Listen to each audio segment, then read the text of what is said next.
यवत पंचकृषीमध्ये पावसाने जोरदार सुरुवात केलेली आहे आणि या पावसामुळे सर्वसामान्य शेतकरी मेटाकुटीला आलेला आहे। नमस्ते। नमस्कार। काय सांगाल, सध्याला पावसाचं प्रमाण जास्त आहे? अचानक ऑक्टोबर मध्ये झालेल्या पावसामुळे शेतकऱ्यांचं प्रचंड प्रमाणात नुकसान झालेलं आहे। चालू असलेल्या फुलांची या ठिकाणी हानी झालेली आहे। आता दिवाळीनंतर शेतकरी गव्हाची पेरणी करतो, परंतु अचानक झालेल्या पावसामुळे शेतकरी गव्हाची पेरणी करू शकत नाही। शेतकऱ्याची अवस्था इकडे आण तिकडे वीर अशी झालेली आहे। त्यामुळे शेतकरी हवालदिल झालेला आहे। शेतकरी चिंतेत आहे, नक्की करायचं काय? हा पाऊस अचानक येतोय, पावसाचं सीझनच नाही। तसं जर पाहिलं गेलं तर दिवाळीमध्ये थंडीचं प्रमाण वाढलेलं असतं, परंतु अद्यापही कुठे थंडीचं प्रमाण दिसून येत नाहीये। थंडी अजिबात नाहीये। निसर्गातच काय बदल झालाय की काय?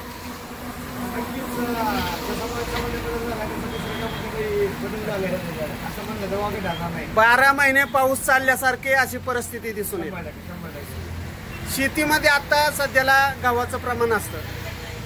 आता दिवाळी झाल्या थंडी मोठ्या प्रमाणात पडते, पण थंडी आज दिसत नाहीये। पाऊस झाल्यामुळे शेतकऱ्याला वापसा नाहीये। त्यामुळे शेतकरी अडचणीत आल्यामुळे सगळंच शेतकरी हा जगाचा पोषक मानला जातो। शेतकरी हा आपला राजा मानला जातो। शेतकरी पिकवून तरच माणूस त्या घेतलेल्या पिकावर माणसाचे जीवनमान अवलंबून असतं। त्याच्यामुळे यवतचे व्यापारी वर्ग असेल, इतर काही समस्या असेल, सगळ्या ह्या गोष्टी ह्या शेतकऱ्यांच्यावर अवलंबून आहे। दुसऱ्या नाही। तुमच्याकडे काय आहे आता? असं शेतीचं मधले काय कामं चालू आहेत का? कामच करता येईल पावसामुळे। जमिनीलाच वापसा नाही, रानामध्ये पाणी आहे, संपूर्ण पाणी। आता सध्याला यवत पंचकृषीमध्ये पावसाचं प्रमाण सुरू चाललेलं आहे आणि या पावसामुळे सर्वसामान्य शेतकरी हा शेतीच्या कामापासून आता घरी बसून राहिलेला आहे। शेतीमध्ये कसलंही काम करता येत नाही, अशी परिस्थिती ग्रामीण भागामध्ये दिसून येत आहे।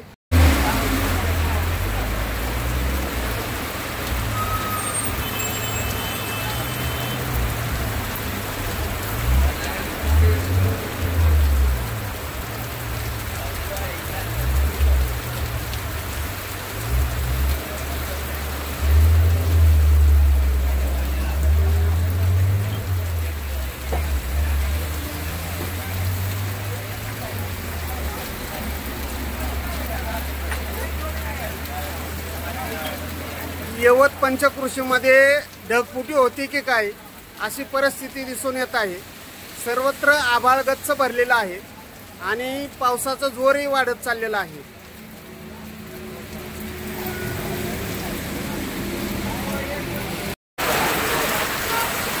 सध्याला निसर्गातच बदल झालेला दिसून येत आहे। 12 महिने पाऊस चालू आहे, त्यामुळे शेतकरी आणि सर्वसामान्य नागरिक सुद्धा पावसाने हैराण झालेले आहेत। शेतीमधलं कुठलंही काम करता येत नाहीये।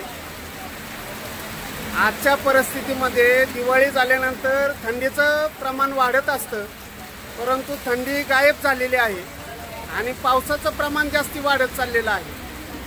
ही परिस्थिती सर्वत्र दिसून येत आहे। यवत पंचकृषीमध्ये पाऊस मोठ्या प्रमाणात चालू आहे।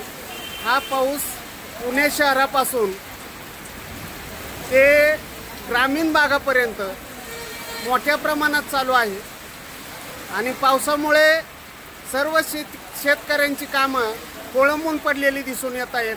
असे अनेक शेतकऱ्यांनी या पावसाच्या संदर्भामध्ये आपली प्रतिक्रिया व्यक्त केलेली आहे। जन आधार न्यूज, दौंड प्रतिनिधी अनिल गायकवाड।